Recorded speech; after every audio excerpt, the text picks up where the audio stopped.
Hi guys! So ito ang aming ulam for today. Tadan! So as you can see, meron kami chicken and meron din kami isa pang ulam. Pero yung ulam namin yan, which is kalyos, ayan yung chicken namin. Yan yung niluluto namin. And then yung isa, meron kaming kalyos na yan yung ulam namin nung New Year pa. Hindi naman namin siya naubos. Yan yung kalyos. Hindi siya naubos. So sinave namin siya sa freezer. Ngayon, kinain na namin.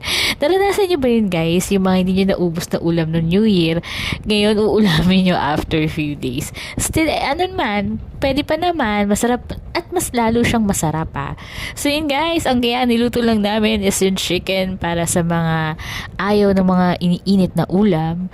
So, kung meron kayong suggestion, comment nyo lang below. Follow me guys, pwede akong makatanggap ng stars. So kayo, anong ulam nyo nung New Year ang kinakain nyo ngayon?